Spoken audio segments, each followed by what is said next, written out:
ওই বেচারা আজকে 16 বছর বিদেশ করে, 18 বছর, 12 বছর, আহা 16টা বছর যে বেটা বিদেশ করে, কি আশা আমার সন্তান মানুষ হবে, আমার বিবি বাচ্চা মানুষ একটু আরামে থাকবে। এই জন্য ওই লোকটা প্রবাসে, তার কোনো সুখ বলতে কিছু নাই, প্রবাসীর কোনো সুখে নাই। প্রবাসী একটা ছোট্ট রুমে, এরা 4 জনের রুমে 8 জন থাকে, 3 জনের রুমে 6 জন থাকে, ফ্লোরিং করে থাকে, ডাবল। জোয়ান মানুষ আমি নিজ চোখে দেখছি মিয়া, জোয়ান মানুষ ডাবল খাটে থাকে, মানে একটাই খাট, এটা নিচ এনেও শোয়, উর্ফও আরেকজন ঘুমায়। একটা মানুষের বয়স 30 বছর, এই বেচারা বাড়িতে বিল্ডিং করতেছে, অথচ সে ঘুমায় দোতলায়, ওই সালের উপরে। সে মনে করে কষ্ট করে কোনো রকমে পইরা থাকি, তো যদি কোগা টাকা বাঁচে তো বাড়িতে পাঠাবো। আমার ছেলেটা বড় হয়ে যাইতেছে, ওর ফর্ম ফিল আপ আছে, রেজিস্ট্রেশন আছে, ওর টাকা পয়সা লাগবে, পরীক্ষার খরচ আছে, পড়ালেখার অনেক খরচ। আমার মেয়েটা আস্তে আস্তে বড় হয়ে যাচ্ছে, মেয়েটারে বিয়ে দিতে হবে। আমার একটা পুরান ঘর, এই ঘরটা আমার নতুন করে ভাঙিয়ে একটা ঘর করতে হবে, কদ্দুর ফার্নিচার নাই ঘরে। এই স্বপ্ন দেখে দেখে দেখে দেখে আশায় আশায় বুক বাইধা এই বেচারা আজকে 16 বছর 32 বছর সৌদি আরবে। আমি এমন অসংখ্য প্রবাসী দেখছি, জেদ্দা থাকে 32 বছর 28 বছর। তাইলে বাবা, এই এত স্বপ্ন বাবের মায়ের, এই আদর কোল, ছোট্টবেলায় বুকে জড়ায়া চুমা দিছে কত হাজার বার, কত লক্ষ বার। মায়ের স্বপ্ন, বাবার স্বপ্ন, এই সব কিছুর বিনিময় ছিল এই বদলা যে 16 বছর বয়সে আজ তুমি 1 ওয়াক্ত নামাজ পড়ো না, 365 দিনে কোনো দিন ফজরের নামাজ তোমার কপালে জোটে নাই, আর তুমি সারা রাত সারা দিন উলঙ্গ ছবি আর নর্তকী দেখলা, তাহলে তোমার মায়ের দুধের এই তো বদলা না? মায়ের পবিত্র দুধের এই বদলা দিলা? 2 বছর 9 মাসের মায়ের গর্ভের এই যন্ত্রণা কষ্ট সইলেন, এর এই বিনিময় দিলা? এই তো বিনিময়। মা এটাই প্রাপ্য ছিল, বাবা এটাই প্রাপ্য ছিল, যে তুমি 1 ওয়াক্ত নামাজ পড়বা না। আল্লাহ চেনো না, আখেরাত চেনো না, নবী চেনো না, আল্লাহর কোরআন চেনো না, রসুলের সুন্নাহ চেনো না। কি দেখো তোমরা? বলো না আব্বা, এত কম বয়সে এত নষ্ট হয়ে গেল কেন? এত কম বয়সে এত চরিত্রহীন হয়ে গেল কেন? এত অল্প বয়সে এত নারী দেখো কেন? এত ছবি দেখো কেন? এত উলঙ্গ দৃশ্য দেখো কেন? আল্লাহর নবী বলছেন, মান নাযারা ইলা মাহাসিনি ইমরাআতিন আজনাবিয়্যা সুব্বা ফি আইনাইহিল আনিক ইয়াউমাল কিয়ামাহ। নবীজি বলছে, যে একবার কোন বেগানা নারীর দিকে তাকালো, খোদার কসম নবী বলে কিয়ামতের দিন জ্বলন্ত আগুনের সীসা গলিয়ে তার 2 চোখে দেওয়া হবে। রাসূলুল্লাহ সাল্লাল্লাহু আলাইহি ওয়াসাল্লাম বলেন, মাথার উপরে এই আসমানটা যদি তোমার উপরে পড়ে যেত, ভাঙ্গা পড়তো, ওইটা যত বড় বিপদ নয়। আল্লাহর নবী বলেন, তার চাইতে বড় বিপদ উম্মত তুমি কোনো বেগানা নারীর হাত ছুঁয়ে দিলা। তুমি কোনো বেগানা নারীর হাত ছুঁইলা, ভিন মেয়ের। আল্লাহ রসুল বলেন, এর চাইতে তোমার উপরে যদি মাথার আসমানটা ভেঙে পড়তো, তোমার মাথার উপরে যদি পাহাড় ভেঙে পড়তো, এতটা বিপদ হতো না, এত বড় ক্ষতি হতো না তোমার। তুমি যে ক্ষতি করলা নিজের আখিরাতে, তুমি নিজে ক্ষতি করলা। তোমরা বাবারা যা করছো তোমরাই ভাবো, তোমার জন্য আমি আটকাবো না, আমার জন্য তুমি আটকাবা না, কেউ কারোর জন্য থামে না। কিন্তু আখিরাতে আমরা সবাই যেতে হবে, আল্লাহ তাআলার কাছে আমাদেরকে পৌঁছতেই হবে। আমরা মানি কিংবা না মানি, আমরা স্বীকার করি আর না করি, আমাদের প্রত্যেকটা বাবা, অভিভাবক যারা আছেন, ছেলের বাবা, মেয়ের বাবা, আপনাদের কাছেও আমার বক্তব্য এটা, আপনারা আপনাদের ছেলের দিকে নজর দেন। সোফা লাগবে না, মাটিতে বসুক। ফার্নিচার লাগবে না বাপ, ওদের সাথে আগে বোঝাপড়া করেন যে তোদের জন্য আমি কেন ফার্নিচার বানাবো। যে নাফরমান সন্তান, তুই আল্লাহর দুশ্মন, তুই রাসূলের দুশ্মন, একটা বেলা 1 ওয়াক্ত নামাজ পড়স না বেটা, তোর মতো জানোয়ারের জন্য আমি বিল্ডিং করব কেন? কথা বলে না?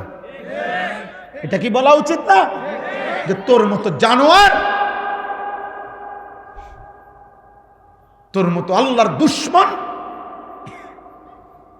তোর চুল দেখলে মনে হয় না মুসলমান, তোর চেহারার ঢং দেখলে মনে হয় না মুসলমান, পেশাবের সুরুত দেখলে বোঝা যায় রাস্তার পাশে পেশাব করতেছে, কোথায় টয়লেট পেপার, কোথায় পানি।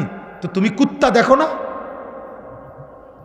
আরেকবার কুত্তা যখন পেশাব করে তুমিও লগে পেশাব করো, আর আরেক দোস্তরে কইবা দোস্ত আমগো দুই জানোয়ারের ছবি একসাথে উঠাইয়া ফেসবুকে দে।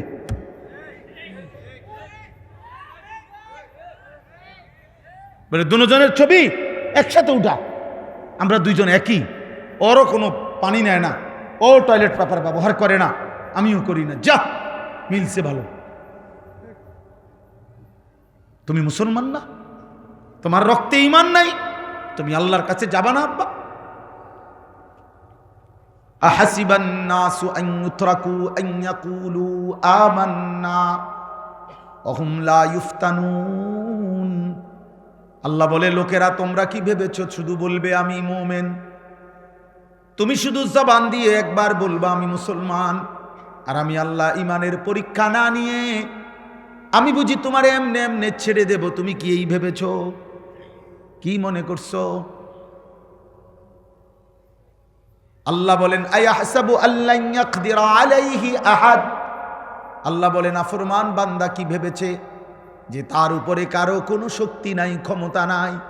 এত মিথ্যা, এত চুরি, এত জিনা, এত ব্যভিচার, এত সুদ, এত ঘুষ, এত কিস্তি, কোনো সমস্যা নাই। 30 বছর সমান তালে সুদ খায়, প্রত্যেক দিন নর্তকী দেখে, নাচ দেখে, 60 বছরও বিড়ি খায়, কথায় কথায় গালি দেয়, 2 নম্বরই 6 নম্বরই রোজগার, বাটপারি চিটারি আর হারাম উপার্জন, কিন্তু কোনো রোগ নাই, ব্যাধি নাই, বিল্ডিং করতে আছে, খড় খাইতেছে, ঘুমাইতেছে।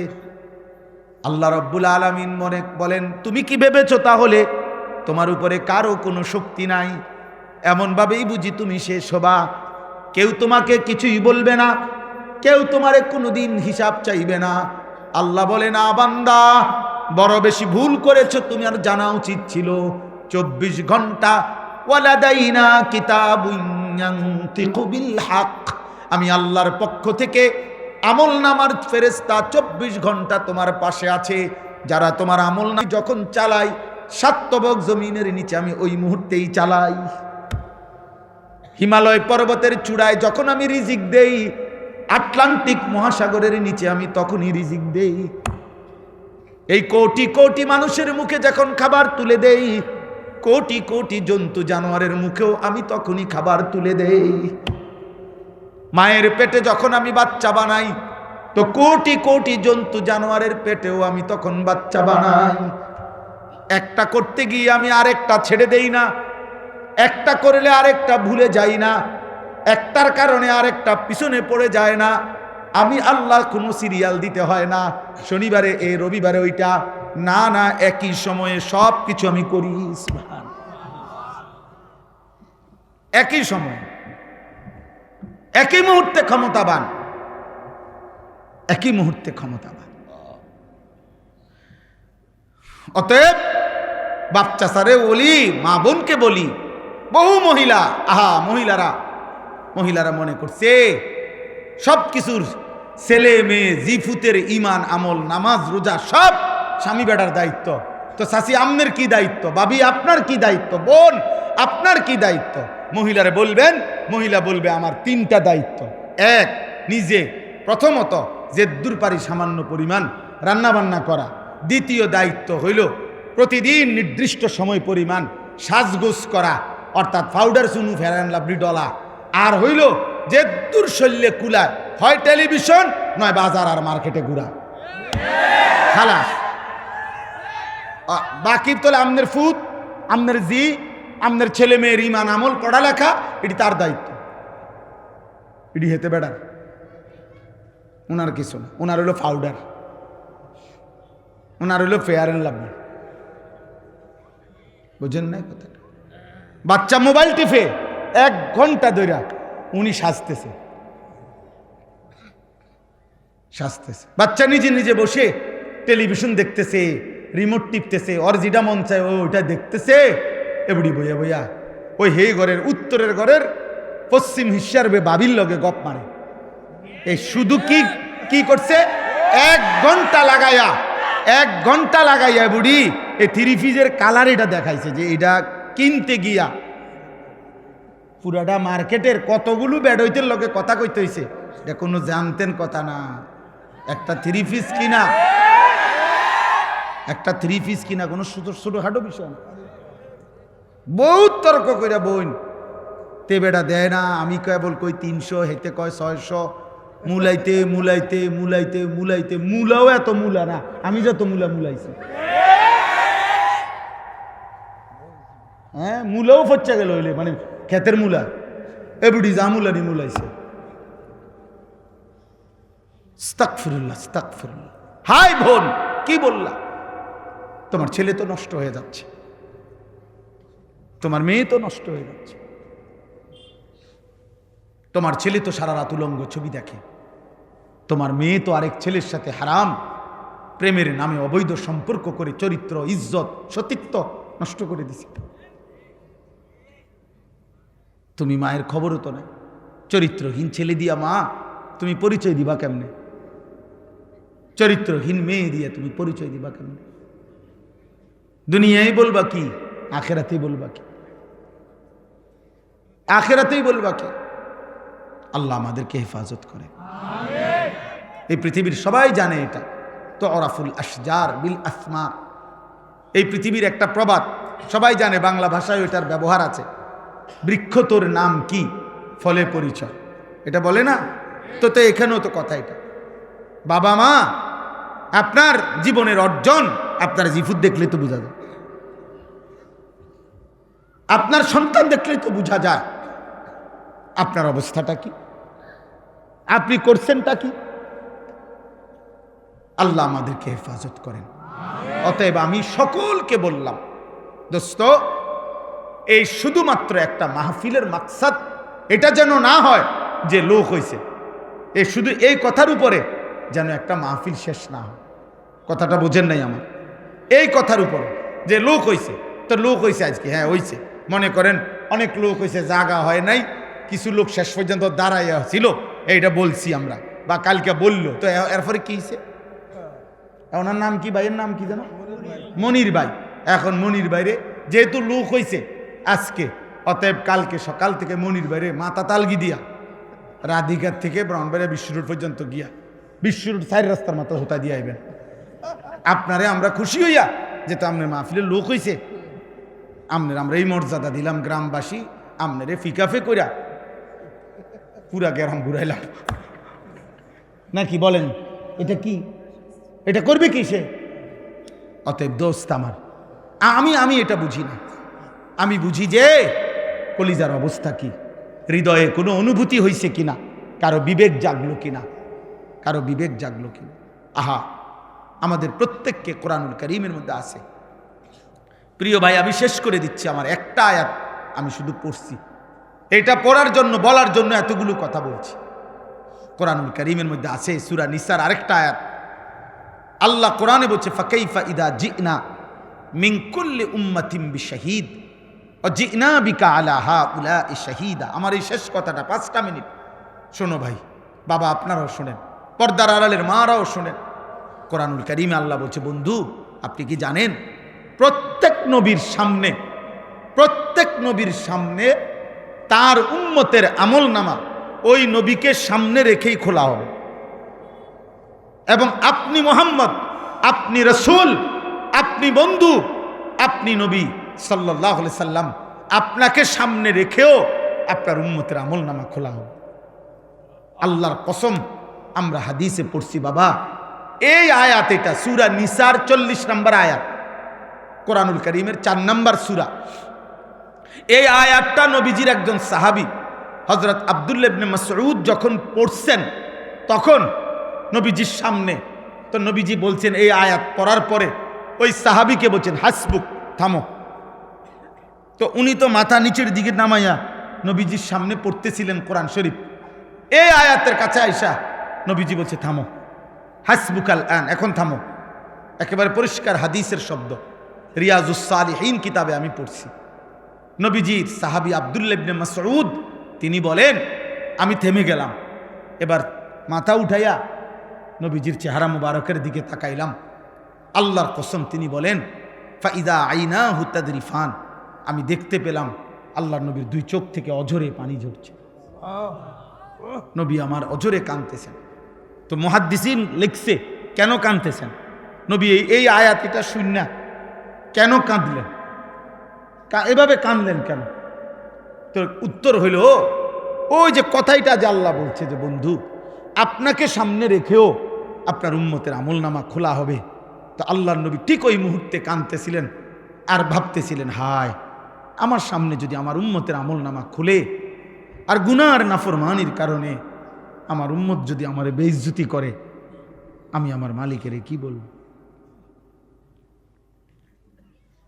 আমার নাম যখন খুলবে, আনিসুর রহমান 30 বছর ধরে সুদ খাইছে।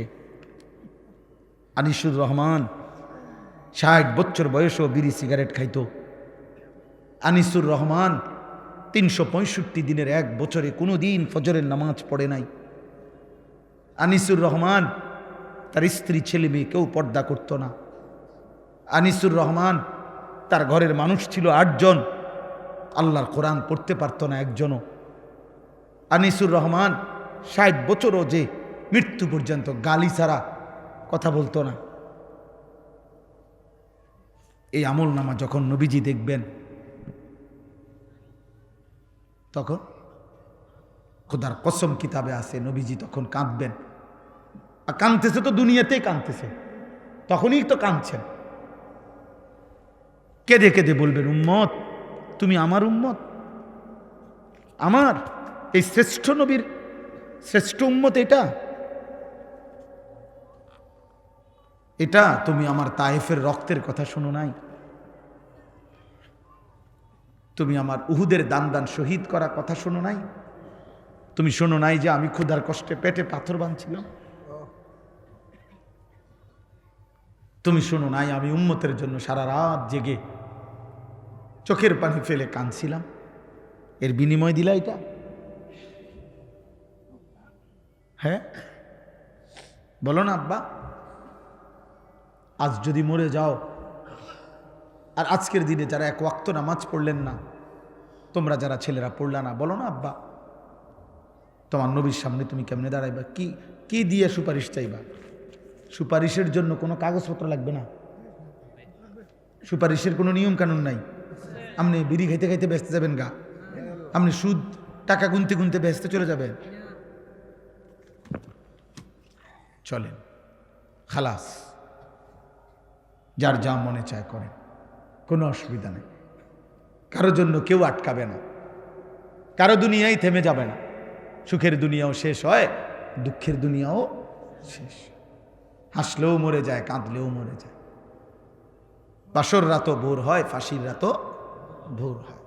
অতএব দোস্ত আমার, তুমিও চলে যাবা, আমিও চলে যাব, বাবাও যাবে গা, ছেলেও চলে যাবে, দাদাও যাবে, নাতিও যাবে। ফেরাউনও মরে গেছে, আব্দুল কাদের জিলানিও মরে গেছে, মারা যায় নাই? কথা বলে না কেন? অতএব ইমানদারেরও মৃত্যু হবে, নাফরমানেরও মৃত্যু হবে, কিন্তু এক জায়গায় দেখা হবে সবার। সেদিন বুঝবো আমরা করেছিলাম কি, উচিত ছিল কি। ফাকাইফা ফাকাইফা, নবীজিকে আল্লাহ বুঝে বন্ধু বলেন না, কেমন হবে সেদিন যেদিন আপনার সামনে আপনার উম্মতের আমলনামা খুলব, আপনি দেখবেন। আল্লাহ আমাদেরকে মাফ করে দেন। আল্লাহ তাআলা বলেন, আকিমিস সালাতা লিদুলুকিশ শামসি ইলা গাসাকিল লাইল। আল্লাহ বলেন, হে বন্ধু, আপনি আপনার অনুসারীদেরকে নিয়ে দ্বীপ প্রহরের সূর্য, দুপুরের সূর্য যখন হেলতে শুরু করে, তারপরে যেই নামাজের ওয়াক্ত শুরু হয় সেটা কোন নামাজ? জোহর। ওই জোহর থেকে শুরু করে পূর্ণভাবে সন্ধ্যার সূর্য ডুবার পরে যখন রাত পূর্ণভাবে অন্ধকার শুরু হয়, ওই পর্যন্ত যেই নামাজ, কোন নামাজ? এশার নামাজ। তাহলে জোহর থেকে এশা কয় ওয়াক্ত হইল? 4 ওয়াক্ত। আপনি আপনার অনুসারীদেরকে নিয়ে এই 4 ওয়াক্ত নামাজ পড়ুন। তাহলে বাদ রইল ফজর, বাদ রইল ওয়া কোরআন আল ফজর, এবং বিশেষভাবে ফজরের নামাজ পড়ুন। এই আল্লাহ এভাবে বলছেন। তাহলে বিশেষভাবে ফজরের নামাজ পড়তে বলছে না জুমার নামাজ? জুমার নামাজ আর জোহরের নামাজ তো একই ওয়াক্ত, শুধু দিনের ভিন্নতার কারণে নাম ভিন্ন। শনিবার, রবিবার, মঙ্গলবার, সোমবার, বুধবার, বৃহস্পতিবার যেই জোহর ওইটাই শুক্রবারে জুমা, নাকি আলাদা জোহর 1 ওয়াক্ত, জুমা 1 ওয়াক্ত? শুক্রবারে জুমা কি, আরে শুক্রবারে নামাজ কি 6 ওয়াক্ত? কয় ওয়াক্ত? কিন্তু আল্লাহ বলছেন, বলার ঢংটা দেখছেন? কোরআনুল আয়াত। বন্ধু, 4 ওয়াক্ত নামাজ সূর্য পশ্চিম দিকে হেলে যাওয়ার শুরু থেকে রাত্র পূর্ণ হওয়া পর্যন্ত যেই নামাজ তা আদায় করুন, এবং বিশেষভাবে ফজরের নামাজ। এখন শেষ কথা হলো, ইন্না কোরআন আল ফজরি কানা মাশহুদা। আমরা যদি সবাই প্রশ্ন করি, বা নবী নিজেও যদি প্রশ্ন করে, আল্লাহ বলেন তো 4 ওয়াক্ত একসাথে বললেন, এবং বিশেষ করে কোন নামাজ? এটা আলাদা বললেন কেন? এটা আলাদা কেন বললেন? আল্লাহ নিজে উত্তর দিচ্ছে যে, বন্ধু আমি জানি আপনি এটা জিজ্ঞাইবেন, অথবা এটা যে কেউই জিজ্ঞাসা করবে, আমি বলে দিচ্ছি, ইন্না কোরআন আল ফজরি কানা মাশহুদা। নিশ্চয়ই ফজরের নামাজ হলো আমার সৃষ্টি ইমানদার, আমার আনুগত্যশীল বান্দার একত্রিত হওয়ার সময়। রাসূলুল্লাহ সাল্লাল্লাহু আলাইহি সাল্লামের একজন বিখ্যাত সাহাবীর নাম হুযায়ফা। নবীজি সাল্লাল্লাহু আলাইহি সাল্লামের গোপন বিষয় সবচেয়ে বেশি যিনি জানতেন, তিনি হচ্ছেন হুযায়ফা, সাহিবু সিররিন নবী ওনাকে বলা হয়। নবীজির গোপন বিষয় জাননেওয়ালা সাহাবী হুযায়ফা। কিয়ামতের পূর্বে কি কি হবে এইগুলা যে সমস্ত সাহাবারা বর্ণনা করছেন নবীজির থেকে, তন্মধ্যে সবচেয়ে বেশি বর্ণনা করছেন এই সাহাবা হুযায়ফা, কিয়ামতের আলামত। এরপরে গুনাহ এবং জাহান্নামে যাইতে হবে, পাপ বলতে যা বুঝায়, যে জিনিস ক্ষতিকর আমাদের ঈমান আমলের জন্য, গুনাহ পাপ, এগুলো সবচেয়ে বেশি খুঁটা খুঁটা বারবার জিগাইছেন নবীজির কাছে, জেনে নিছেন যিনি, উনি হুযায়ফা, এই সাহাবী রাসূলুল্লাহ সাল্লাল্লাহু আলাইহি ওয়াসাল্লাম। আমার প্রথম কথা হলো, বাপ, এতগুলো মানুষের সামনে তোমার গ্রামবাসী তোমাকে পরিচয় করাই দিছে যে তুমি হাফেজে কোরআন হইছ, বাকি চুল, চেহারা, লেবাসে মনে হয়, চেহারা সুরতে আরেকটু পড়া লেখা, আমল, আখলাকের প্রতি মনোযোগী হইতে হবে।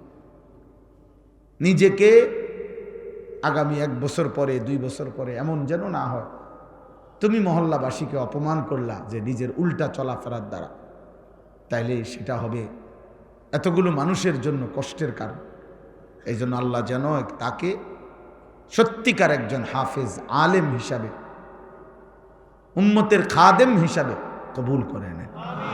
আপনারাও দোয়া করুন। তোমার কাছে আমার এটা কথা, অনুরোধ, কোরআনকে অপমান করো না, দ্বীনকে অপমান করো না, আল্লাহকে অপমান করো না, রসুল সাল্লাল্লাহু আলাইহি সাল্লামের মেহনতকে অপমান করো। আমার চলার দ্বারা, ফেরার দ্বারা, উঠা বসার দ্বারা এমন যেন মানুষ না হয় যে চোখ আঙ্গুল দিয়ে কেউ বলল, দেখো হুজুর মানুষ কি করে, হাফেজ সব মানুষ কি করে। এটা যেন আমি মূলত ব্যক্তি কি হলাম না, অপমানিত না, এটা আমার দ্বীনকে কি করলাম, অপমান করলাম। এটা খুব সাংঘাতিক। এই জন্য যারা আল্লাহর কোরআন পড়ে, হাফেজ, আলেম, তাদের খুব বেশি সতর্ক থাকতে হয়। মানুষ এই জন্য কথায় কথায় তখন বলে ফেলে, হ্যাঁ আপনি না একটা হুজুর মানুষ, আপনি কেমনে এত বড় মিশা কথাটা বলে, কথাটা বুঝছেন না? মানুষ নিজের পাপ থাকার পরেও কোনো আলেমের পাপ পছন্দ করে না, এই জন্য বলে ফেলে, হ্যাঁ আপনি একটা ইমাম সব মানুষ, আপনি কেমনে সাদওয়ানে বইয়া বেডিয়ে চান, টেলিভিশন চান, মিয়া বলে না কথা। তাহলে বোঝা গেল মানুষ এটা পছন্দ করে না যে আমাদের ইমাম সাহেব উনি থাকবে আলাদা, শ্রদ্ধেয়। তাইলে মানুষের এই ভালো ধারণা আল্লাহর প্রতি, কোরআনের প্রতি, আমাদের বরকতে, আমাদের মাধ্যমে যদি এটা ছিল, আমি যদি সেটা নষ্ট করি, এটা ঠিক হবে, এটা ঠিক হবে না। আল্লাহ আমাদের সবাইকে তৌফিক দান করেন। আমি ব্যক্তিগতভাবে কোনো সময় এই ক্রেস্ট দেই না। আমার জন্য বহু মাহফিলে এরকম বড় বড় ক্রেস্ট আমারে দেওয়ার জন্য বানায়, আমি নেই না, একটাও নেই না, দেইও না, নেই। আমার কাছে এটা রীতিমতো একটা ফালতু জিনিস মনে হয়। যে আমার কথা হলো এইটা হয়তো সর্বোচ্চ কদম কাঠ দিয়ে বানাইছে, আপনি বুঝেন না কথাটা। এটা যদি একটা সেগুন কাঠ দিয়ে বানাই, এটা তো 2টা টুকরা বেচলে কাম হইতো। এটা একদম কম দামি কোন একটা কাঠ দিয়া বানাইছে, উর্ফে একটা পিতল দিছে, এটা সর্বোচ্চ 6 মাসের মাথায় এটা চেহারা বিশ্রী হইয়া এটা সদরবদর হয়ে যাবে আপনার। তাইলে এইটা দিয়ে বেচারা কি করবে? এটা যদি 100 বছরও সুবাইয়া রাখে, মনে কর পানির ভিজা, এটাতে কিচ্ছু বাইরে হইত, তাহলে আমি এটা দিয়ে কি করব? আমরা কি করব? এজন্য উচিত ছিল সবসময় খেয়াল রাখবে যে কিতাব হাদিয়া দাও। কিতাব শ্রেষ্ঠতম নেয়ামত, কিতাব। হ্যাঁ হ্যাঁ, আমার ছেলে কিছুদিন আগে, আমার মাদ্রাসায় আমরা সবসময় কিতাব হাদিয়া দিই। তো আমার ছেলে তাফসিরে তাওজিহুল কোরআন, কোরআন শরীফের একটা তাফসির 3 খণ্ডে বাংলা অনুবাদ হয়েছে, খুব সুন্দর। আমার খুব দরকার, আমার ব্যক্তিগত খণ্ডটা আমি পাচ্ছি না। আমার ছেলে আমারে বলে উঠছে, আব্বু আমি যে একবার পুরস্কার পাইছি, ওখানে এই খণ্ডটা আছে, আমারটা দেই। আমি হ্যাঁ আব্বা দাও। তাহলে আমার ছেলের পুরস্কার আমার উপকার হবে, কিতাব আমার, কিতাব আমার ছেলের একদিন উপকার হবে। আমার আলহামদুলিল্লাহ ছোটবেলার অনেক বই যেগুলো আমি পুরস্কার পাইছি, এগুলো এখন আমার বাচ্চারা পড়ে। আমার মেয়ে আছে, আমার ছেলে আছে, মাদ্রাসায় পড়ে, ওরা পড়ে অবসর টাইম। তাইলে এটা একটা পৈতৃক ওয়ারাসাত, উত্তরাধিকার। এই খাট পালং সোফা ফার্নিচারের চাইতে পূর্বপুরুষের রেখে যাওয়া কিতাব, এটা একটা শ্রেষ্ঠতম উত্তরাধিকার। এটা কোনোদিনও মানুষ যত পুরাতনই হোক, খাট সোফা পুরাতন হইলে মানুষ ফেলে দেয়, এই সোফা বদলে যাবে। 10 বছর পরে এই সোফা পৃথিবীর সবচেয়ে দামি কাঠ দিয়ে বানাইলেও পরবর্তী বংশধররা এটা ফেলে দিবে, বলবে এই মডেল এখন আর চলে না। বুঝলে, এই ছোট ছোট সাইজের টাইলস এডি ওনার চলে না, তো এডি উঠাইয়া মানুষ বড় বড় টাইলস লাগাই। তো তাইলে বোঝা গেল কি, প্রতিনিয়ত মানুষের রুচি মডেল চেঞ্জ হয়ে যায়, এগুলো ফেলে দিবে। কিন্তু 10 বছর না, 100 বছর পরেও কিতাব এটা কেউ ফেলবে না, এটা ঘর থেকে কেউ ফেলে দিবে না। কোনো বিবেকবান এটা ফেলবে না, সে বলবে না যে এডি ওনার চলে না, এটা থাকবে, এটা 100 বছর পরেও থাকবে। ইমাম ইবনে তাইমিয়া রাহমাতুল্লাহ আলাইহি বিশ্ববিখ্যাত মনীষী ছিলেন।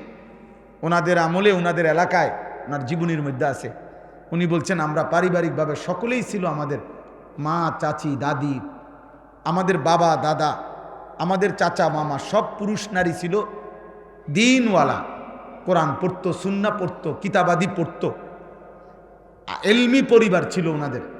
তো উনি বলেন আমাদের এলাকায় তাতারিরা, মানে একসময় পৃথিবীতে একটি দুর্ধর্ষ জাতি ছিল তাতারি, যাদের পরবর্তীতে তাদেরকে বলা হতো মোগল। এই মঙ্গোলীয় তাতারি সম্প্রদায় খুব জঘন্য, মুসলমানদের উপরে এই পৃথিবীতে সবচেয়ে বেশি জুলুম যারা করছে তার মধ্যে এরা একটা জাতি।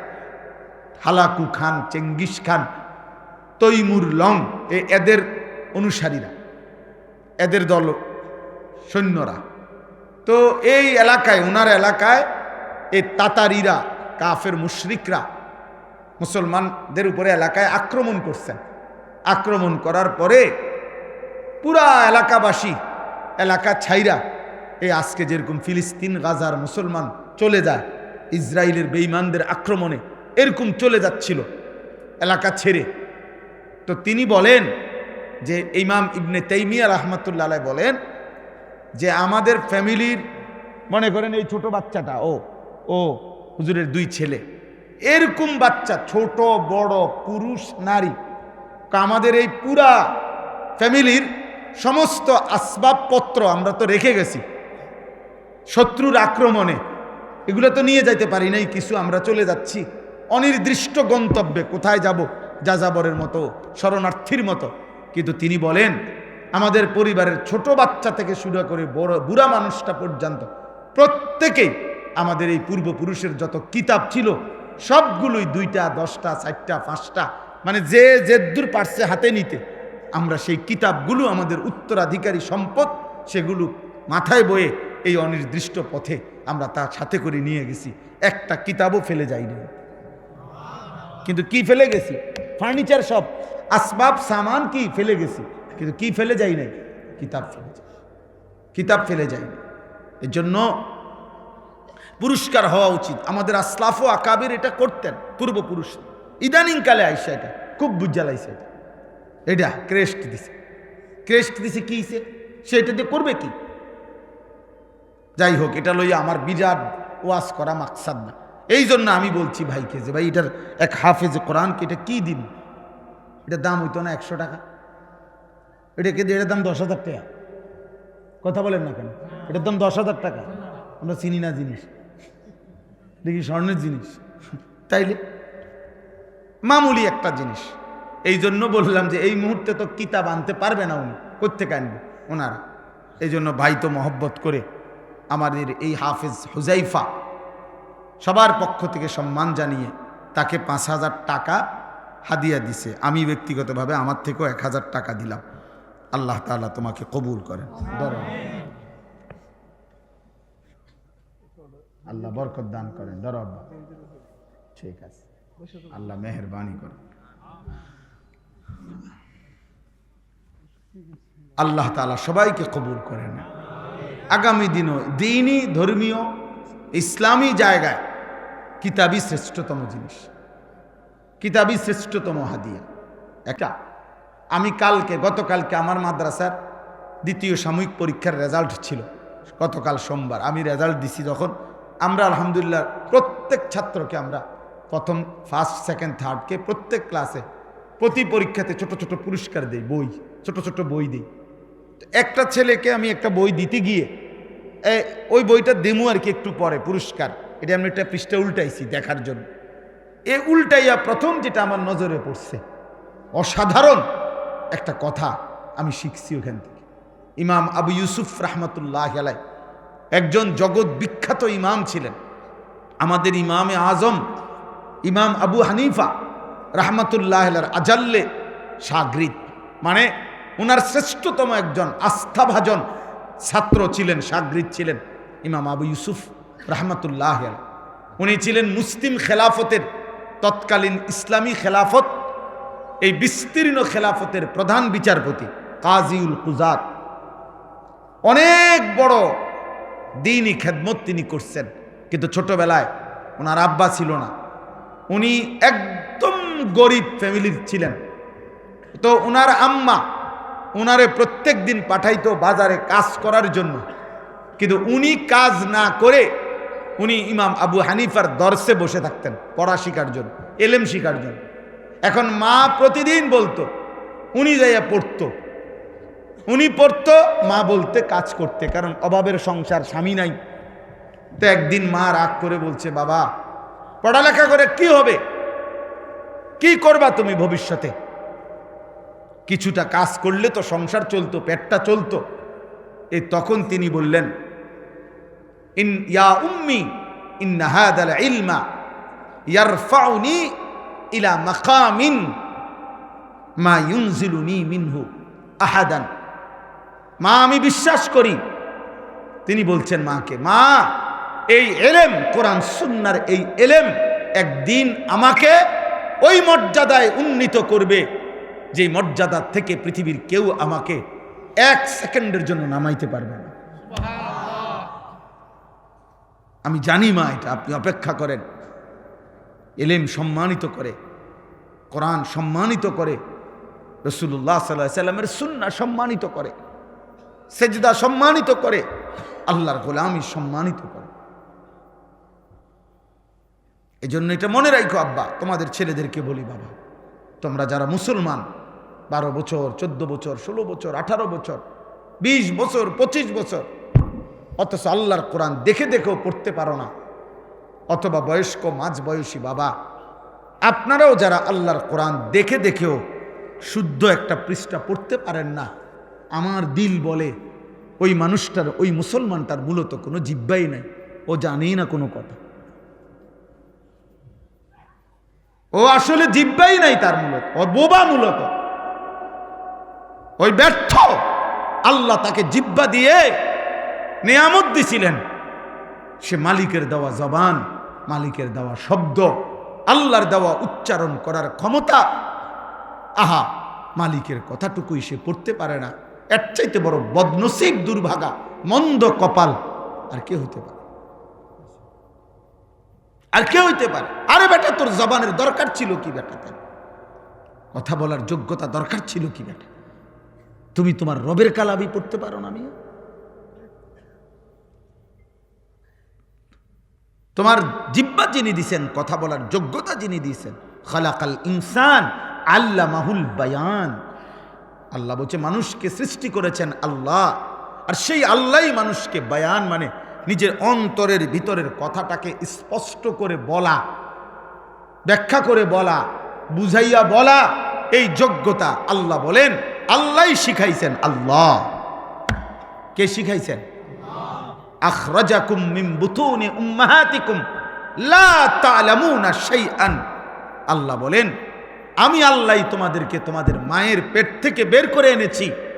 যখন আমি বের করে আনছিলাম মায়ের পেট থেকে, জানো তুমি, সেদিন তুমি এক শব্দ, এক জাররা এই পৃথিবীর কিছুই জানতা না। আলো কাকে বলে, অন্ধকার কাকে বলে, রোদ কাকে বলে, বৃষ্টি কাকে বলে, ঠান্ডা কি, শীত কি, হ্যাঁ, মা কোনটা, বোন কোনটা, তোমার রিজিক, তোমার মুখে তো দাঁত নাই, তুমি কিভাবে এখন পরবর্তী জীবনটা পার করবা? আল্লাহ তাআলা বলেন তুমি জানতা না, আমি আল্লাহ তোমারে শিখায় দিছি যে তোমার দুইটা মারি, দাঁতবিহীন দুই মারি দিয়া, হ্যাঁ, তোমার মায়ের বুকের স্তন তুমি চেপে ধরো, আমি আল্লাহ তোমার জন্য দুধের ইন্তজাম করে দিচ্ছি। তো ছোট্ট মাসুম বাচ্চাটা কিভাবে বুঝলো যে আমাকে আমার মায়ের বুকের স্তন চেপে ধরতে হবে দাঁতবিহীন? আল্লাহ বলেন এটা আমি শিখাইছি, আমি শিখাইছি। আতা কুল্লা শাইইন খালকাহু সুম্মা হাদা। আল্লাহ বলেন প্রত্যেকটা সৃষ্টি এই কায়নাতের আমি আল্লাহ তাআলা তাকে সৃষ্টিও করেছি, আমি তাকে তার চলার পথের দিক নির্দেশনা আমি দিয়েছি। এক কুকুর এটা বোঝে কেমনে তার দিকে লাঠি উঠাইলে যে এটা তার ক্ষতিকারক নয়, হেদ দৌড় দে কেন? কথা বলে না। ওইটা বুঝলো, ওই কোথাও পড়ালেখা করছে? বলেন আপনাদের বিবেক কি বলে? তো হে হে জায়গা কা,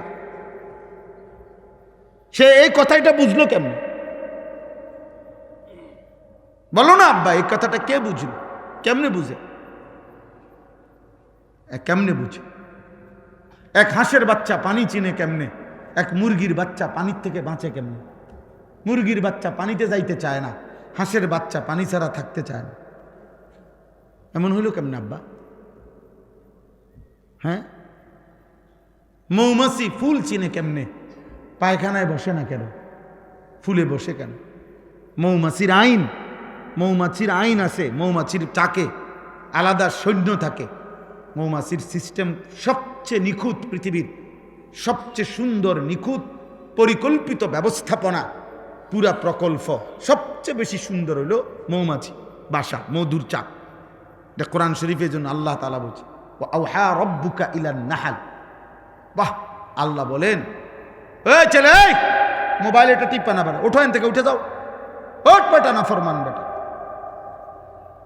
অপদার্থ কোথাকার বেটা, ওঠো, তুমি আরেকজন মানুষ জায়গা দাও, তোমার জায়গায় আরেকটা ছেলে বসু। খামখেয়ালি করবা না, কেউ চুরি করে মোবাইল দিয়ে ছবি উঠাবা না, চুরি করার দরকার নাই। খামখেয়ালি করবা না, তোমার প্রয়োজন হলে সিএনজি উঠাও, অটো আছে, সিএনজি আছে, বেবি ট্যাক্সি আছে, জিডা আছে, ডি উঠাও, চটপটি খাইতে আছে যারা, তাগরে ছবি উঠাও। খামখেয়ালি করো না আব্বা, আমি নিষেধ করলাম। পাথর হয়ে যায়ও না, পাথর এমন দুর্ভাগা হয়েও না যে কলিজার মধ্যে আল্লাহর কথা ঢোকেই না, কোনোভাবেই আল্লাহর ভয় আসে না। আরে নাফরমান, এই কলিজা পাথর কলিজা। আল্লাহ তাআলা বলেন এমন পাথর কলিজা নাফরমান, তোরে দিয়ে আমি জাহান্নামের আগুন জ্বালাবো। কোরআনুল কারীম আল্লাহ বলে তোকে দিয়ে জাহান্নামের আগুন জ্বালায় দেব। ওয়ালাকাদ যারানা লিজাহান্নাম কাসীরাম মিনাল জিন্নি ওয়াল ইনস। আল্লাহ বলেন আমি জাহান্নাম পূর্ণ করব মানুষ দিয়ে, জিন দিয়ে। জাহান্নাম পুরা করব। জাহান্নাম বারবার বলবে হাল মিন মজিদ, আয় করিম আরো লাগবে, আমার জায়গা এখনো খালি, আরো দেন, আরো দেন, আরো দেন। জাহান্নামী ফেলবে ফেলবে ফেলবে, জাহান্নাম কেবলই বলবে আয় মালিক আমার জায়গা এখনো আছে, আরো দেন আমারে, আরো দেন, আরো দেন, আরো লাকড়ি দেন, আরো মানুষ দেন। শেষ পর্যন্ত হাদিসের মধ্যে আছে মহান আল্লাহ পাক রব্বুল আলামিন তার কুদরতি পা দিয়ে জাহান্নামের মুখে পা দিবেন, তখন জাহান্নাম স্থির হয়ে যাবে। কি ভাবছো মিয়া? হ্যাঁ, এগুলো চেহারা বানাইছো ছেলে পেলে, মুসলমানের চেহারা এগুলো। এক ওয়াক্ত নামাজ নাই, তুমি মুসলমান? একটা সারাদিনে এক ওয়াক্ত নামাজের সেজদা দিলে না, তুমি মানুষের বাচ্চা? তোমার মা মুসলমান, তোমার বাবা মুসলমান, নাফরমান তোকে কেউ আল্লাহর কথা বলে নাই? তোর মা তোরে কোনোদিন কালেমা শুনায় নাই? তোর বাবা তোরে কোনোদিন আদর করে আখেরাত বলে নাই? তোকে কেউ আজান শুনায় নাই? তুমি বোঝো না যে আজান এটা মুসলমানের জন্য? তুমি মুসলমানের বাচ্চা না? জীবন মানে কি ভাবছো তোমরা? ছি ছি ছি ছি বেটা, ছি বেটা। কয় পার্সেন্ট ছেলে নামাজ পড়ছো? আমি দাঁড় করাই এখন। তোমার ভালোবাসা, তুমি আমার ভক্ত, তো ভক্ত কিতা করুন? আমি ভক্ত দিয়া, আমি ভক্ত দিয়া করব কি বেটা? বলো মিয়া, তোমার ভক্তি দিয়ে আমি করব কি? তুমি আমার সাথে ছবি উঠাইবা, আসো, উঠাই একসাথে ছবি উঠাই, আসো, এদিকে আসো, একসাথে উঠাই, আসো, উঠাইয়া দাও ফেসবুকে। কোনো বিবেকবান বলবে তুই হুজুরের মতো না, হুজুর তোর মতো। বুঝতে চাই আগে, তখন কি জবাব দিবা? কোনো ব্যক্তি যদি নিচে কমেন্টসে লেখে যে এই বেটা তুই হুজুরের মতো না, হুজুর তোর মতো, বল একসাথে ছবি উঠাইয়া কি বুঝাইতে চাচ্ছ? আমি আর হুজুর একরকম না, হুজুর আর আমি একরকম? কথা বলে না। তুমি বলো আব্বা, বলো কি বুঝাইতে চাও তুমি? তুমি কও। যদি বলি না হুজুর একরকম আমি আর একরকম, তো একলগে উঠাইছো মিথ্যা। একসাথে উঠাইলা কেন? কি করবা তুমি আমার ছবি দিয়া? আর তোমার ছবি দিয়ে আমি করব কি? বলেন না। আমরা যদি দুনিয়া চাই তো ঠিক আছে, যে আস্তে আস্তে যেভাবে জনপ্রিয়তা বাড়তে আছে, আশা করি ভোটে দাঁড়াইলে এবার কিছু ভোট পামো মনে হয়। তো এটা যদি হইতো মাকসাদ, তাইলে তো ঠিক আছে। তো আমি তো স্পষ্ট বললাম আমি কোনো প্রার্থী না, এখানেও না, আমাকে এলাকাতেও না, আমি কোনো প্রার্থী না আব্বা। দোস্ত আমার, বন্ধু আমার, সাথী আমার, বাবা আমার, আমি কিংবা আপনি, নওজোয়ান ভাই তোমরা, আমরা যারা গুনার মধ্যে আছি, বলেন না। আমি যে কথাটা এই জন্য বলতেছিলাম যে যেই জবান আল্লাহর কোরআন পড়তে পারে না, এই কোরআন যে জিব্বা পড়তে পারে না রে ভাই, ওর আসলে কোনো জিব্বাই নেই, ও বোবা বোবা বোবা। বলে না কথা কয়, যে না কথা কয় আর খিরি না করলেও চলতো। এই জন্য আল্লাহ বলছেন নাফরমানের দিল আছে, কিছুই বুঝে না, অথচ সে তো অনেক কিছু বুঝে। আল্লাহ বলে না বেটা, আমারে না বুঝলে কিছুই বোঝা হয় না। আল্লাহ বলছেন নাফরমানের কান আছে কিন্তু কিছুই শোনে না। আমরা তো দেখি শোনে, আল্লাহ বলে না, আমার কথা যে শোনে না তার কান আসলে কিছুই শোনে না। নাফরমানের চোখ আছে কিন্তু কিছুই দেখে না, আমরা তো দেখি দেখে। কাফের বেঈমান তো দেখতেছে দুনিয়া। আল্লাহ বলে না, আমারে না দেখলে, আমার কুদরত না দেখলে, আমার কালাম না দেখলে সেই চোখ যেন কিছুই দেখে না। লাহুম কুলুবুল লা ইয়াফকাহুনা বিহা ওয়ালাহুম আযানুন লা ইয়াসমাউনা বিহা ওয়ালাহুম আয়ুনুন লা ইউবসিরুনা বিহা। আল্লাহ বলে জাহান্নামীর দিল তো ছিল কিন্তু বোঝে না, কান তো ছিল শোনে না, চোখ তো ছিল দেখে না। আল্লাহ বলেন এমন নাফরমান মানুষ না, উলাইকা কাল আনাম, এটা মূলত চতুষ্পদ জন্তু জানোয়ারের মতো। এটা কোনো গরু কিংবা ছাগল, এটা কোনো কুত্তা কিংবা বিলাই, এটা কোনো শূকর কিংবা জানোয়ার। আল্লাহ বলে যদি খেয়াল করবা বান্দা, যদি জানোয়ার বললে রাগ করে তাইলে তারে আরো নিচে নামায় দিবা। বালহুম আদাল, বলবা না বন্ধু, সরি বন্ধু, তুমি কুত্তাও না শূকরও না, বরং কুত্তার চাইতেও নিকৃষ্ট, শূকরের চাইতেও নিকৃষ্ট। আরো নিচে নামাই দিবা। উর্ফে উঠানের সিস্টেম নাই। মানুষ আর গরুর মাঝখানে কোনো প্রাণী নাই, মানুষ আর ছাগলের মাঝখানে অন্য কিছু নাই, বোঝেন নাই? মানুষ আর কুকুরের মাঝখানে অন্য কিছু নাই। আপনি আরেকটা কি প্রাণী যে এটা মানুষও না গরুও না, এটা কি তা? প্লাস্টিক নাই তো, আরেকটা প্রাণী নাই। তাহলে হয় তাকে বলবা জানোয়ার, আর যদি বলে সে না এই মেয়ে জানোয়ার বললেন কেন, আল্লাহ বলে তাহলে তারা আরো নামায় দাও, নিচের দিকে দাও, যে ঠিক আছে ভাইয়া দুঃখিত, জানোয়ার বলাতে আপনি মাইন্ড করেছেন, আন্তরিকভাবে দুঃখিত, ক্ষমা প্রার্থনা করছি, আপনি জানোয়ারের চাইতে নিকৃষ্ট। চলো মিয়া ভাত খাও, আব্বা ভাত খাও। এই নওজোয়ান নর্তকী দেখো, দেখো উলঙ্গ ছবি দেখো, জিনা দেখো, বেবিচার দেখো, মোবাইলের অস্থির দৃশ্য দেখো। একদিন 1 কোটি বছর 100 বছর দেখার পরও দেখবা জিরু ছাড়া আর হাফ প্যান্ট ছাড়া আর গোসল ফরজ হইছে, শরীর নাপাক হইছে, শরীরের নাপাক বীর্যপাত হইছে, কয়দিন পরে দেখবা কোমরেরও কি নাই, শক্তি নাই, লজ্জাস্থানেরও শক্তি নাই, হাফ প্যান্ট হইয়া ফোঁতে ফোঁতে ঘুরবা। হ্যাঁ হ্যাঁ আমি বললাম, আমি খোলামেলা বলছি আর সাহস করে, অন্য কেউ কইতো না হয়তো।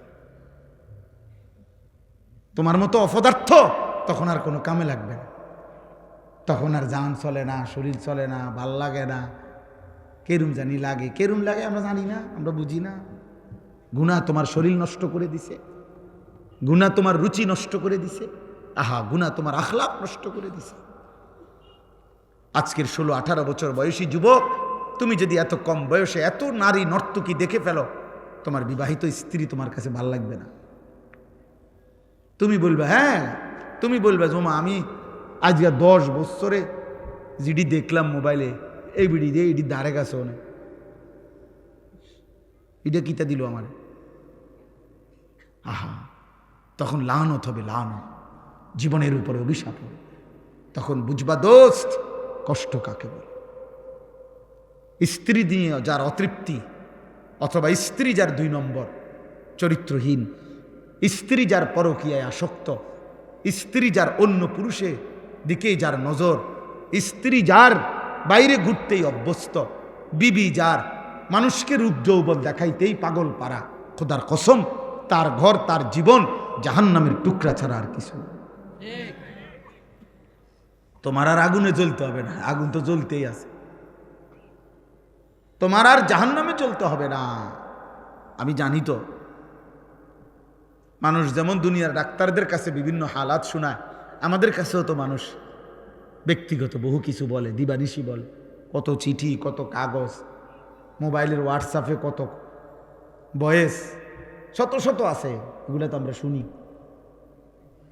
চারিত্রিক অধপতন কি করেছে ভাইয়া। আমি অতএব অনুরোধ করলাম, অনেক ছেলে তোমরা মাশাআল্লাহ, আল্লাহ তোমাদের প্রত্যেককে বরকত দান করে, তোমরা ভালো থাকো আব্বা, ভালো থাকো, ভালো কিছু করো। এই দেশ এই জাতি যুবকের কাছে কিছু চায়। এই পৃথিবীতে সর্বযুগে, এই পৃথিবীর প্রথম দিন থেকে এই পর্যন্ত সব যুগে প্রতিটি ভালো বা মন্দের ইতিহাস, যুগান্তকারী ভালো কাজের ইতিহাস অথবা মন্দ কাজের ইতিহাস, হারাম কাজ বা হালাল কাজ, পৃথিবীতে যে যেটা করতে চাইছে, প্রতিষ্ঠিত করতে চাইছে, ওর জন্য যাকে ব্যবহার করতে হয়েছে সে যুবক। জন্য যত শীর্ষ সন্ত্রাসী চাঁদাবাজি করতে হয়, তার জন্য যে লোকগুলো পুষতে হয় তাকে, তার নিজস্ব যে ক্যাডার বাহিনী, মাস্তান বাহিনী, তাকে পুষতে হয়, তাকে পালতে হয় টাকা দিয়া, পয়সা দিয়া, সাফাতি দিয়া, রামদা দিয়া। তো এগুলা কোনো 60-70 বছরের বুড়া না, এটা সব নওজোয়ান।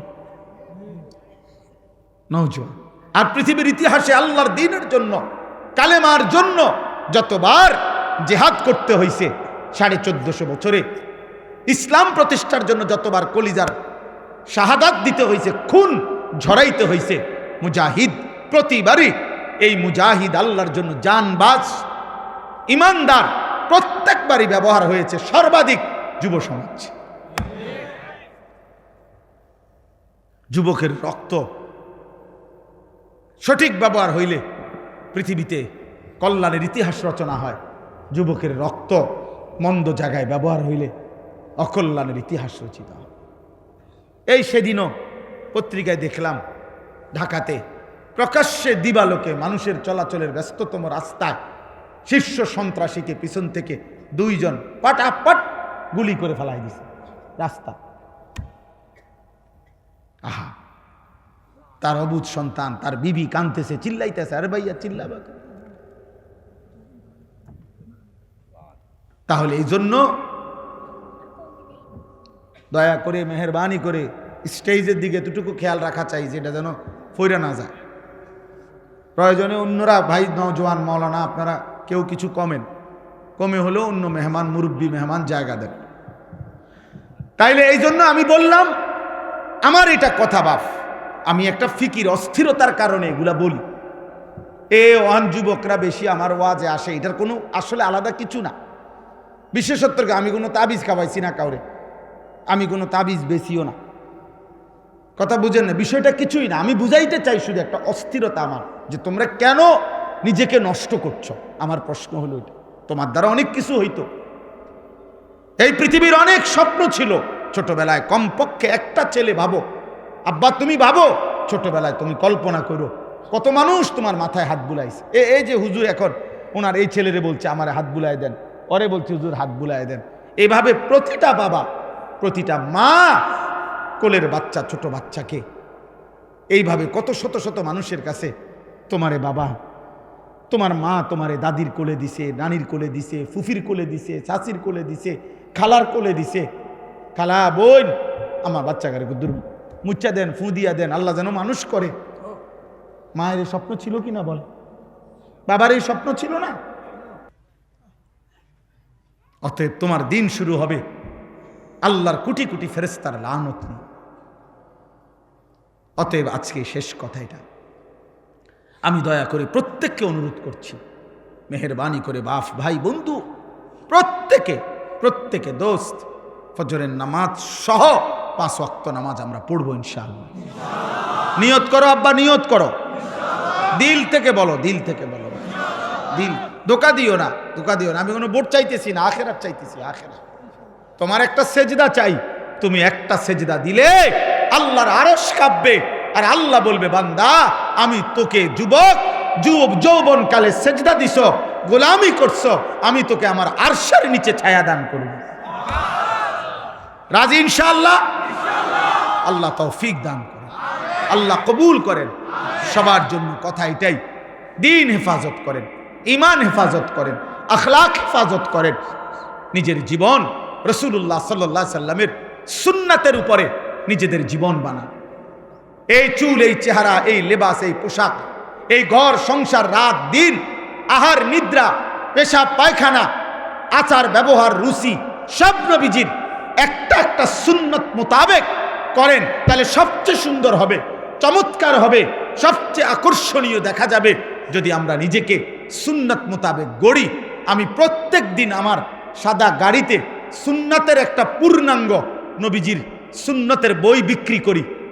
আমার নবী সাল্লাল্লাহু আলাইহি সাল্লামের জীবনের সমস্ত সুন্নাত, এই যে বইটা তালিমুস সুন্নাহ, প্রায় 600 পৃষ্ঠা ব্যাপী নবীজির জীবনের সমস্ত সুন্নাত, ছোট বড় বিস্তারিত ব্যাখ্যা সহ, দলিল সহ, এমন সুন্দর লিখছে। আমি এটা ব্যক্তিগতভাবে পড়ি, আমার নিজের মোতালাও করি।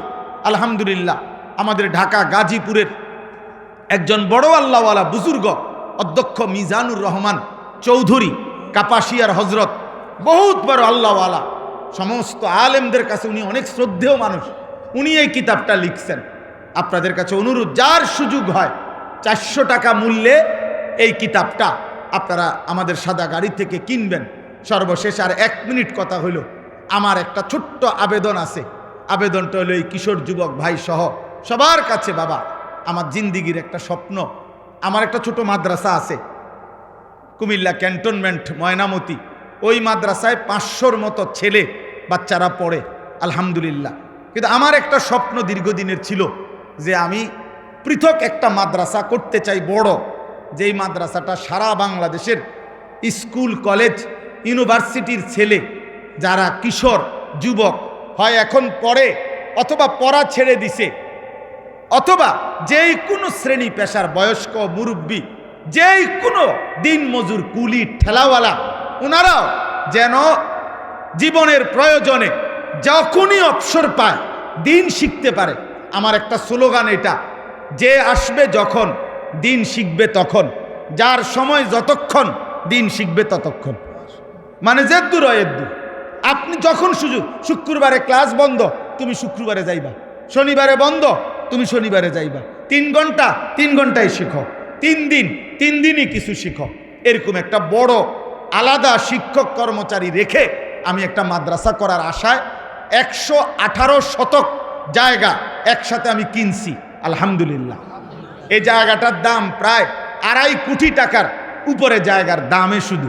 তো এই বিশাল টাকা তো আল্লাহর বান্দাদের ভালোবাসায় আমরা একটা হিসাব করে একটা কাগজ বানাইছি, এই কাগজটা আপনাদেরকে দিচ্ছে। এই কাগজটার মধ্যে একটা আবেদন আছে, শুধু আবেদনটা হলো 1 নামাজের মুসল্লা পরিমাণ, যায় নামাজ পরিমাণ জমির দাম, মাটির দাম 4200 টাকা।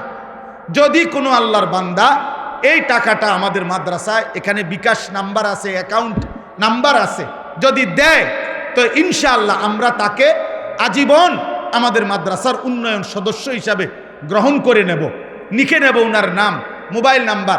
প্রতিটা দোয়ায় উনি সদকায়ে জারিয়ার সওয়াব পাইতে থাকবেন আশা করি ইনশাআল্লাহ। আলহামদুলিল্লাহ নাহমাদুহু ওয়া নাস্তাঈনুহু ওয়া নাস্তাগফিরুহু ওয়া নু'মিনু বিহি ওয়া নাতাওয়াক্কালু আলাইহি ওয়া নাউযু বিল্লাহি মিন শুরুরি আনফুসিনা ওয়া মিন সাইয়্যাতি আ'মালিনা মান ইয়াহদিহিল্লাহু ফালা মুদিল্লা লাহু ওয়া মান ইউদ্লিলহু ফালা হাদিয়া লাহু ওয়া নাশহাদু আল্লা ইলাহা ইল্লাল্লাহু ওয়াহদাহু লা শারীকা লাহু ওয়া নাশহাদু আন্না সাইয়্যিদানা ওয়া হাবিবানা ওয়া মাওলানা মুহাম্মাদান আবদুহু ওয়া রাসূলুহু আম্মা বা'দ ফাআউযু বিল্লাহি মিনাশ শাইতানির রাজীম বিসমিল্লাহির রাহমানির রাহিম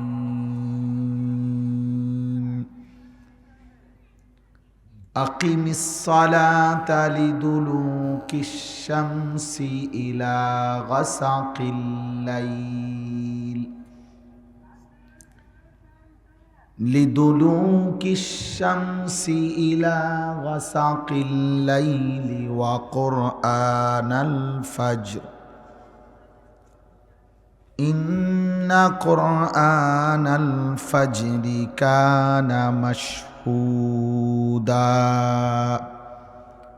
সাদাকাল্লাহু মাওলানাল আযীম ওয়া ক্বালা নাবিয়ুনা সাল্লাল্লাহু আলাইহি ওয়াসাল্লাম বাইনার রাজুলি ওয়া বাইনাশ শিরকি ওয়াল কুফর তারকুস সালাহ আল্লাহুম্মা সাল্লি আলা মুহাম্মাদিন ওয়া আলা আলি মুহাম্মাদ কামা সাল্লাইতা আলা ইব্রাহিমা وعلى آل إبراهيم إنك حميد مجيد اللهم بارك على محمد وعلى آل محمد كما باركت على إبراهيم وعلى آل إبراهيم إنك حميد مجيد سبحانك لا علم لنا إلا ما علمتنا إنك أنت العليم الحكيم الحمد لله আল্লাহ পাক রব্বুল ইজ্জত জুল জালাল ওয়াল ইকরামের ফজল কারাম রব্বুল আলামিনের অপরিসীম ইহসান মেহেরবানি দয়া আল্লাহ তাআলা আমাদেরকে আজ 25 নভেম্বর 2025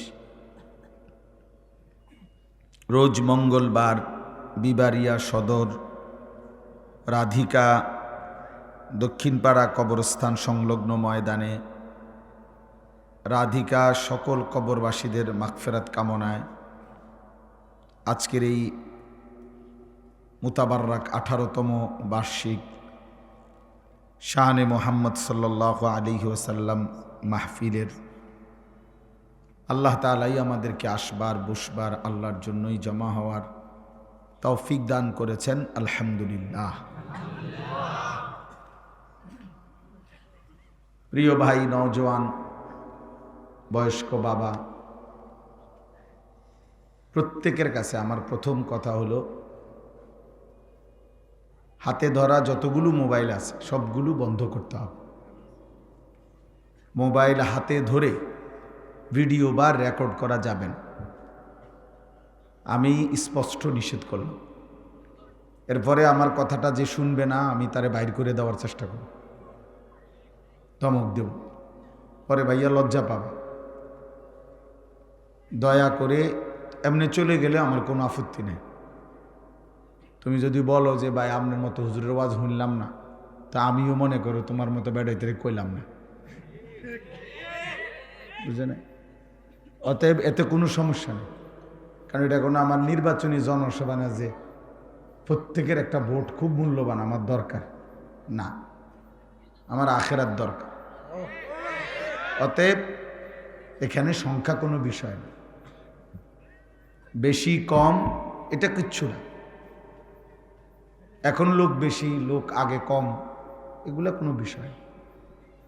আমি 21 বছর ধরে আলহামদুলিল্লাহ আল্লাহর দয়া কম বেশি কথা বলার যেটুকু সুযোগ হয়েছে তা আমি আমার শ্রোতা 4 জনও দেখছি, আমার মনে আছে 20 জনও দেখছি, 70 জনও দেখছি। আমি ঘড়ির ঘন্টায় 4 ঘন্টা বয়ান করছি, মানুষ 20 জন নাই তো,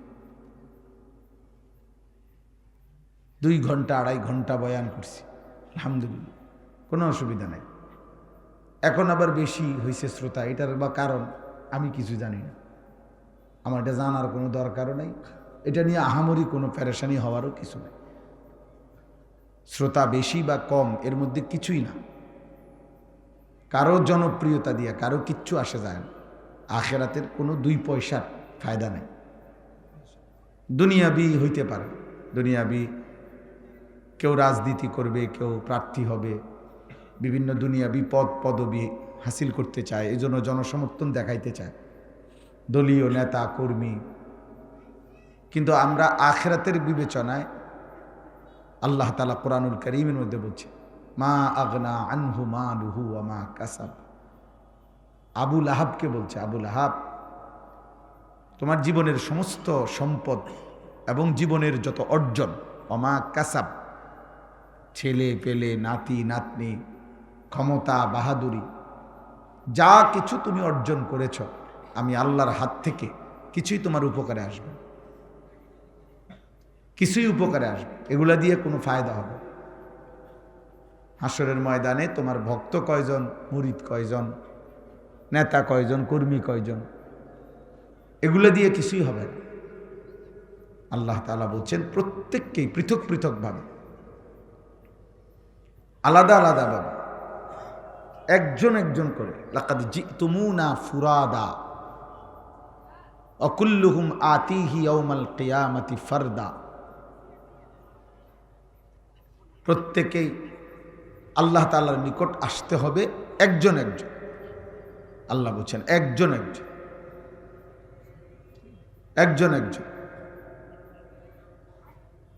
কামা খালাকনাকুম আউয়ালা মাররা, প্রথমবার আমি যেরকম তোমাকে একজন মায়ের পেট থেকে বের করেছি, শেষবারেও তুমি একজনই। আমি আল্লাহর কাছে আলাদা আসতে হবে। এই জন্য দোস্ত, প্রত্যেকে যদি, আমার কথা হলো, প্রয়োজনে নিজেদের দুইটা জুতা একসাথ করে হলেও যদি বসার সুযোগ হয়, প্রয়োজনে চাটাই নাই আর এমনি বসো। মাটিতে বসলে মাটির মানুষ, লজ্জার কিছু নেই। আমরা মাটিরই মানুষ। এই মাটি আমাদের আপন, এই মাটি আমাদের আখের ঠিকানা, গন্তব্য। মাটির সাথেই আমাদের মিশে যাওয়া। অতএব এটা অপমানের কিছু নেই। আমি অনুরোধ করছি মহব্বত করে, আরও কিছু ছেলে তোমরা বসো, ভালো হবে। যে দূর সম্ভব কোনো বয়স্ক বাবা চাচা হইলে ওনার জন্য পৃথক ফিকির করো। যারা স্বেচ্ছাসেবক আছো, নওজোয়ান ছেলেরা, তোমরা কোনো বয়স্ক মুরব্বী হলে ওই চাচার বসার জন্য চেষ্টা করো। চেয়ার থাকলে আরও চেয়ার দাও, নয়তো কোনো সুরত করে দাও। আর যে দূর সম্ভব, এখানে আমার মনে হয় এটা তো বসতে পারেন আপনারা, এখানেই বসেন, সুন্দর ফায়দা হবে। আল্লাহর কথা বসে শুনলে নেকি হয়। প্রত্যেকে যদি আরেকটু, আর এক সুতা, এক বিগত হোক, 1 ইঞ্চি হোক, 4 আঙ্গুল হোক, আগার চেষ্টা করেন। কথা বলেন না, কথা বললে না, একদম চুপ থাকেন সবাই। ভাই সবাইকে বললাম, প্রত্যেকেই নড়েন। যারা বসছেন, ছেলেরা বাবারা, তোমরা সবাই নড়ো, বরকত হবে। আব্বা, কোনো আল্লাহর বান্দা আমাদের একটু আসার দ্বারা আরেকজন যদি বসতে পারে, নেকি হবে, অনেক বেশি নেকি হবে। আল্লাহ ওয়াদা দিছেন, বান্দা তুমি আমার দিকে 1 বিগত আসো, আমি তোমার দিকে রহমত নিয়ে 1 হাত আসব। বান্দা আসবে কতটুক?